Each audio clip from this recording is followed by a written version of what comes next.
اس نے کہا اے درباریو فی رؤیا یا ان کنتم للرؤیا تعبرون، میری خواب کے بارے میں کوئی جواب دو اگر تم میں سے کوئی اس کی تعبیر جانتا ہے۔ اب اس نوجوان کو یاد ہے ان کا جی ایک نوجوان قید خانے میں ہیں، وہ بتا سکتے ہیں اس کی تعبیر۔ تو فوراً کہا جس کو بلا کے ان کو بلا کے لائے۔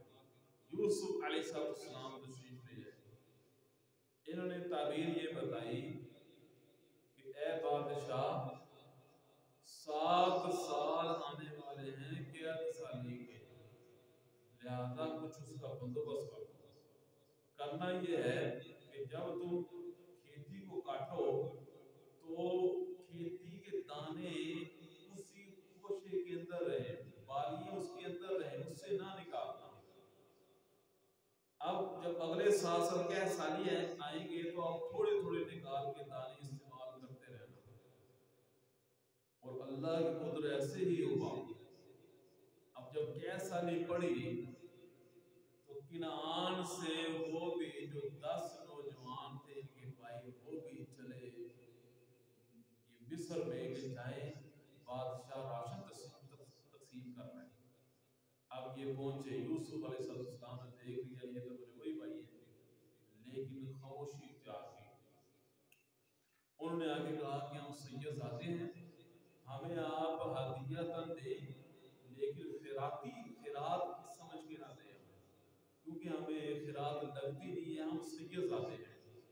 اچھا تمہارا تعارف کیا ہے کہ ہم کنعان میں رہتے ہیں، ہمارے والد صاحب کا نام یعقوب ہے، وہ اب ان کا ایک بیٹا تھا، وہ اس کی جال میں روتے روتے نابینا ہو چکے ہیں، اور ایک وہ ہم 10 بھائی ہیں، اور یہ یہودا یہ ہمارا بڑا بھائی ہے۔ یہودا یہودی، جتنے بھی یہودی ہیں یہ حضرت یعقوب علیہ السلام کا جو بڑا بیٹا ہے یہودا، اس کی نسبت کرتے ہوئے اپنے آپ کو یہودی کہتے ہیں۔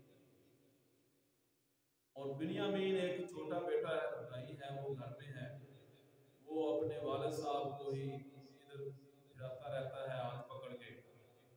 کہا اگلی بار آؤ تو بنیامین کو لے کے آنا، ورنہ اللہ نہیں ملے گا۔ کہا ٹھیک ہے۔